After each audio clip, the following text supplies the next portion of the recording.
जब तक मैं वापस नहीं आ जाऊं आप मेरी माँ का ख्याल रखना। और वन में चलती है। अब जैसे ही चले महाराज, रात का समय था, नारद जी ने देखा कि ये कौन सा बालक है जो कि इतना छोटा है और वन में अकेले भ्रमण कर रहा है। नारद जी उसके पास आए, कहा आप कौन हो? उसने बताया कि मैं ध्रुव हूँ और भगवान की गोद में बैठने के लिए बन जा रहा हूँ। नारद जी ने कहा कि बालक, अरे ये जंगल है, जानवर तुझे खा जाएंगे, जब वापस घर लौट जा। पर ध्रुव जी कहते हैं कि गुरु जी देना हो तो साथ दीजिए, सलाह देने की जरूरत नहीं है। क्योंकि ध्यान देना महाराज, जीवन में सलाह देने वाली तो आपको पांव पांव पे मिल जाएंगे, पर बहुत मुश्किल से आपको साथ देने वाला मिलेगा। कहाँ समुद्र में एक चिड़िया अपने मुंह में पानी ले और बाहर निकाले। अन्य पक्षियों ने पूछा कि चिड़िया तू ये क्या कर रही है? समुद्र देवता से अपने चोंच में पानी भर के बाहर लाती है, ये क्या कर रही है? चिड़िया कहती है कि महाराज इस समुद्र देवता ने मेरे बच्चे अपने अंदर कर लिए। तो क्या करेगी तू? बोले अपनी चोंच में पानी ला लाकर इस समुद्र देवता को मैं सुखा दूंगी। अब आप बताइए, चिड़िया समुद्र देवता सुखा सकेगा? सुखा सके? अन्य पक्षी आए, बोले चिड़िया तेरा दिमाग सही है? अरे तू समुद्र को सुखाने जा रही है, मुंह में पानी लाती, पानी तो वैसे ही सूख जाता है। चिड़िया कहती है देना हो तो साथ दीजिए, सलाह देने की जरूरत नहीं है। अब पक्षियों को लगा कि चलो अपनी जाति वाली है, इतनी मेहनत कर रही है, अपन भी लग रहा। करते करते महाराज हजारों पक्षी लग गए। जब गरुड़ जी ने देखा कि मेरे साथ वाले बड़ा परिश्रम कर रहे हैं, तो चल के अपन भी क्यों ना समुद्र में इनकी मदद करें। महाराज गरुड़ जी चलने को तैयार हुए। भगवान नारायण ने कहा गरुड़ कहाँ जा रहे हो? बोले प्रभु जरा अपने साथ वालों का साथ दे आए। बोले नहीं नहीं तुम मत जाओ, चले जाओगे तो हमें कहीं जरूरत पड़ गई जाने की, तो हम कैसे जाएंगे? गरुड़ जी कहते हैं कि प्रभु देना हो तो साथ दीजिए, सलाह देने की जरूरत नहीं। कथा समझना महाराज, जीवन में सलाह बहुत मिले पर साथ इतना मिले जे समझ लेना। भगवान को लगा गरुड़ सही कह रहे हैं।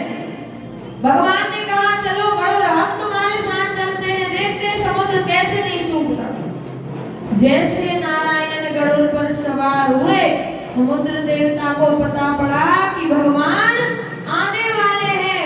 उससे पहले महाराज अपने हाथ में चिड़िया के पक्षी ले जाके चिड़िया को वापस कर दिए। ये होता है साथ। इसलिए जीवन में जहां तक हो सके साथ देना, सलाह मत देना, क्योंकि हर कदम पर देखना आपको सलाह देने वाले मिलेंगे, साथ देने वाला बहुत मुश्किल से मिले। कि जल में तेरे साथ खड़ा हूं, जो भी होगा देख लेंगे, काम पर करेंगे। तो जीवन में हमेशा साथ देना। यहाँ पर जैसे ही नारद जी ने सुना कि बड़ा ही दृढ़ संकल्प बालक है, तो बताया कि पुत्र मथुरा के पास एक मधुवन नाम का वन है, वहां पर जाइए और वहां जाकर भगवान का भजन कीजिए। नारद जी ने गुरु मंत्र दे दिया, ओम नमो भगवते वासुदेवाय नमः। अब ध्रुव जी गए महाराज, वहां पर इतना घनघोर तप किया। कुछ दिन तो उन्होंने जल ग्रहण किया, फिर तो जल भी छोड़ दिया। कुछ दिन बाद ध्रुव जी ने अपनी प्राण वायु रोक ली। जैसे ही प्राणवायु रोकी महाराज, तो यहाँ पर सृष्टि की प्राणवायु रुक गई। भगवान के पास सभी देवता गए कि प्रभु कृपा कीजिए, नहीं तो सृष्टि खत्म हो जाएगी। तब भगवान नारायण ध्रुव जी के पास आए, आकर आवाज लगाई कि पुत्र आंखें खोलो। पर महाराज ध्रुव आंखें नहीं खोले। क्यों नहीं खोलते बताएं आपको? क्योंकि भगवान की छवि ध्रुव के हृदय में बसी है, और जिस व्यक्ति के हृदय में भगवान विराजमान हो जाए फिर उसको संसार की चीजें अच्छी नहीं लगती महाराज। फिर उसे वही छवि चाहिए, वही भगवान का स्वरूप चाहिए। तो यहाँ जैसे ही भगवान ने अपनी वह छवि लुप्त करी तो ध्रुव जी एकदम से आंखें खोली, पर वह तपस्या के कारण उनका शरीर बिल्कुल दुबला पतला हो गया था, खोलने की उनकी शक्ति जा चुकी थी। भगवान ने अपना पांचजन्य शांख जैसे ही लगाया, वैसे ही ध्रुव जी को ज्ञान हो गया। अब ध्रुव जी को जैसे ज्ञान आया, मन में एक कामना लेकर आए थे महाराज कि हम भगवान की गोद में बैठे। आज भगवान नारायण ने ध्रुव को वैसे ही गोद में बिठाया जैसे एक पिता अपने पुत्र को बिठाता है, और वैसे ही महाराज लाड़ लड़ाया। क्योंकि भगवान का नाम हमें सब कुछ दिला सकता है महाराज। अब यहाँ भगवान ने ध्रुव को कहा कि ध्रुव वरदान मांगो, पर ध्रुव ने हाथ जोड़कर प्रार्थना करी कि हे प्रभु, अब मुझे वरदान की कोई जरूरत नहीं है, मैंने आपको पा लिया। पर ध्रुव मन में एक आस लेके आए थे कि मैं उस राज का राजा बनूं जिस राज से मुझे भगाया गया। भगवान ने कहा ध्रुव, मैं तुम्हें वरदान देता हूँ कि तुम 36,000 वर्ष तक राज करोगे, उसके बाद वह पद पाओगे जिसको बड़े बड़े सन्यासी महात्मा भी आज तक नहीं पा पाए। तो भगवान ने ध्रुव जी को ध्रुव पद दिया। सबको पता ना, विवाह में जब तक ध्रुव तारा ना दिखाए तब तक विवाह पंडित जी संपन्न नहीं करते ना। तो यहाँ ध्रुव जी भगवान का वरदान पाकर वापस आए महाराज। आज जिस माता ने ध्रुव को भगाया था वो ही सबसे पहले खड़ी है ध्रुव का स्वागत करने के लिए। क्यों?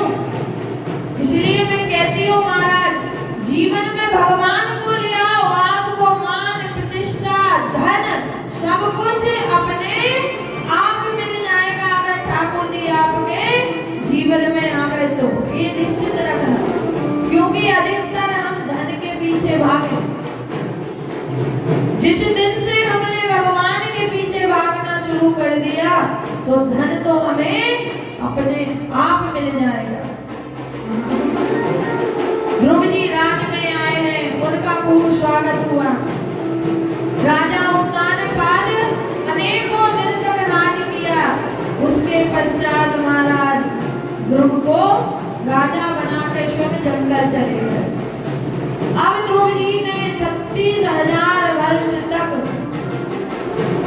राज किया, और राज करने के उपरांत फिर अपने पुत्रों को राज देकर स्वयं गंगा जी के तीर आकर तपस्या करने लगे हिमालय में।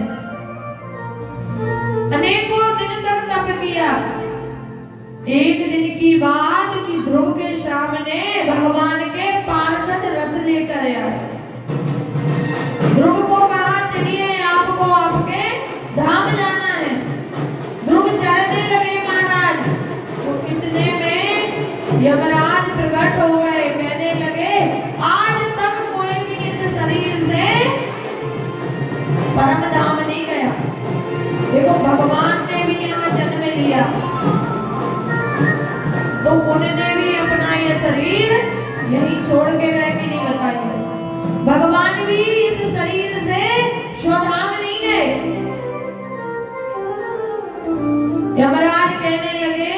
आप इस शरीर से नहीं जा सकते।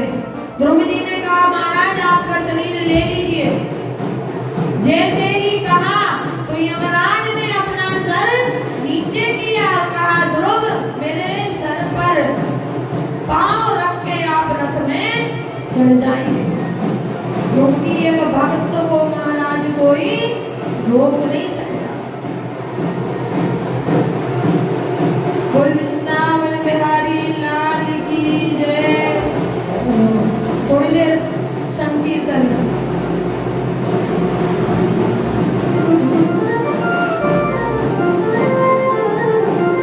बोलिए वृंदावन बिहारी लाल की जय। मेरे सर पर रखो गिरधारी, मेरे सर पर रखो गिरधारी, अपने ये दोनों हाथ लेना हो तो दीजिए, जन्म का भाव लेना हो तो दीजिए, जन्म का भाव। मेरे सर पर रखो गिरधारी, मेरे सर पर रखो गिरधारी, मेरे सर पर रखो गिरधारी, मेरे सर पर रखो गिरधारी, अपने ये दोनों हाथ लेना हो तो दीजिए, जन्म का भाव लेना हो तो दीजिए, जन्म का भाव।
Hare Krishna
जैसे ही